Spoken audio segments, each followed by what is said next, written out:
آج کی اس ایپیسوڈ میں ہم بات کرنے جا رہے ہیں ڈرامہ سیریل ارطغرل غازی کی اگلی آنے والی ایپیسوڈ کے بارے میں۔ ویڈیو شروع کرنے سے پہلے آپ میرے چینل کو سبسکرائب کر دیں تاکہ آنے والی ویڈیوز آپ کو ٹائم پہ ملتی رہا کریں۔ اس ایپیسوڈ میں آپ دیکھنے والے ہیں کہ جب سنگرتین کا علاج چل رہا ہوتا ہے تو عارف صاحب اس کے زخموں پہ مرہم لگا رہے ہوتے ہیں تو وہ اونچی آواز میں چلا رہا ہوتا ہے جسے سن کے حائمہ خاتون بہت زیادہ پریشان ہو رہی ہوتی ہیں۔ تبھی آپ دیکھیں گے گلدارو اپنی ماں حائمہ خاتون کو تسلی دینے کے لیے کہتا ہے کہ آپ پریشان نہ ہوں، عارف صاحب اس کے زخموں کو بند کرنے کی کوشش کر رہے ہیں، آپ سنگرتین بہتر ہے پہلے سے۔ یہ سننے کے بعد آپ دیکھیں گے حائمہ خاتون اپنے دونوں بیٹے گلدارو اور ارطغرل کو اپنے پاس بلاتی ہے اور ان کو اپنے پاس بٹھا کے ان دونوں کے ہاتھ پکڑ کے کہتی ہے کہ تمہارے بابا سلیمان شاہ کی بڑی فش تھی کہ تم تینوں کو ایسے ہی اکٹھا دیکھے۔ وہ ارطغرل اور گلدارو کے ہاتھ پہ ہاتھ رکھ کے کہتی ہے کہ تم تینوں ہمیشہ ایک دوسرے کا ساتھ دیتے رہنا اور کبھی ایک دوسرے کا ساتھ نہ چھوڑنا۔ وہ کہتی ہیں کہ میرے لیے اس سے بڑی خوشی کوئی نہیں ہے کہ تم تینوں اب اکٹھے ہو، تم تینوں اب ہر مصیبت کا مقابلہ کرنے کے قابل ہو گئے ہو، اس لیے میں اب سکون سے مر سکتی ہوں۔ اب دیکھنے والے ابھی وہ یہ باتیں کر ہی رہے ہوتے ہیں کہ عارف صاحب خیمے سے باہر آتے ہیں اور وہ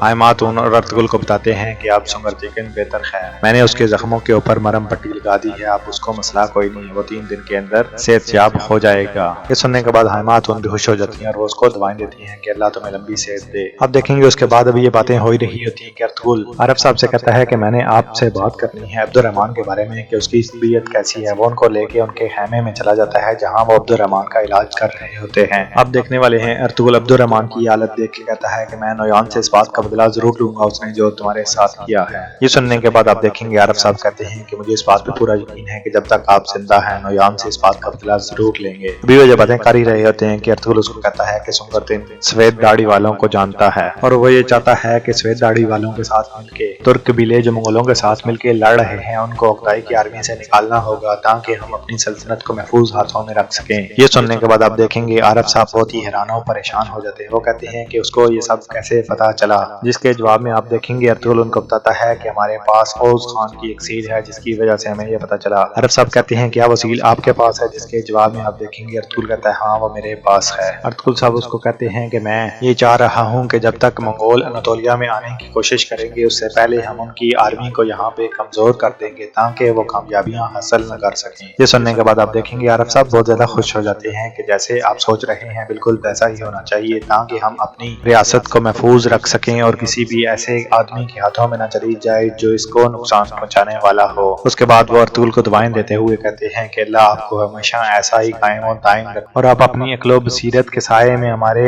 قبیلے اور ہماری ریاست کی حفاظت کرتے رہیں۔ دوسری طرف آپ یہ بھی دیکھنے والے ہیں کہ شہناز خاتون اور حلیمہ سلطان روشان کے پاس جاتے ہیں اور اس کو کہتے ہیں کہ ہمیں تمہاری ہیلپ کی ضرورت ہے۔ آپ دیکھیں گے شہناز خاتون اس کو وہ ساری کہانی سناتی ہے کہ کیسے اس کا لاکٹ عالیہ خاتون اور کنچکل خاتون کے پاس چلا گیا اور وہ ان سے واپس لینا چاہتی ہے۔ اس کو یہ بھی بتاتی ہے کہ انہوں نے اس عورت کو قتل کر دیا اور اس کے پاس وہ لاکٹ چلا گیا ہے۔ آپ دیکھیں گے روشان یہ ساری بات سننے کے بعد ان کو کہتا ہے کہ میں آپ کے لیے کیا کر سکتا ہوں، جس کے جواب میں آپ دیکھیں گے حلیمہ سلطان بول پڑتی ہے۔ وہ اس کو کہتی ہے کہ ہم چاہ رہے ہیں کہ تم بانو چچک سے بات کرو کیونکہ وہ سردار خوشنود کے خیمے میں آتی جاتی رہتی ہے اور وہ اس لاکٹ کو بڑی آسانی سے وہاں سے نکال سکتی ہے۔ آپ دیکھنے والے ہیں کہ روشان یہ سننے کے بعد بڑا پریشان ہو جاتا ہے کیونکہ وہ سوچتا ہے کہ اس نے تو ابھی خود اپنے پیار کا اظہار بھی نہیں کیا بانو چچک کے ساتھ، وہ کیسے اس کو یہ بات کہے گا، لیکن پھر بھی وہ کہتا ہے کہ آپ میری بہنیں ہیں اور میں آپ کے لیے کچھ بھی کرنے کے لیے تیار ہوں۔ کہتا ہے کہ میں بانو چچک سے بات کروں گا، اگر وہ مان گئی تو انشاءاللہ ہم یہ کام کرنے کے لیے اپنی ساری انرجیز لگا دیں گے اور انشاءاللہ آپ کو کبھی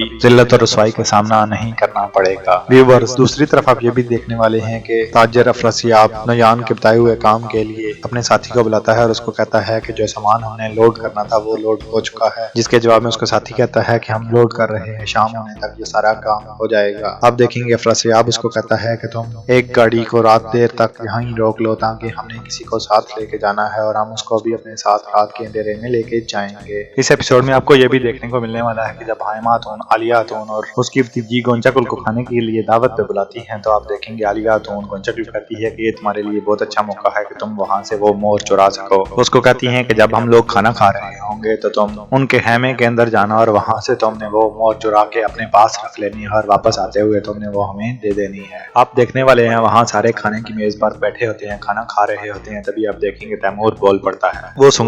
سنگرتیکن سے پوچھتا ہے کہ میں نے نہیں سنا آج تک کہ منگولوں نے کسی کو اپنا قیدی بنا کے رکھا، انہوں نے تمہیں اپنا قیدی کیسے بنا لیا؟ جس کے جواب میں آپ دیکھیں گے سنگرتیکن اس کو کہتا ہے کہ میں گھوڑوں کی بہت اچھی دیکھ بھال کرتا تھا اور میں نے چنگیز خان اور اس کے خاندان کے گھوڑوں کی دیکھ بھال کرنا شروع کی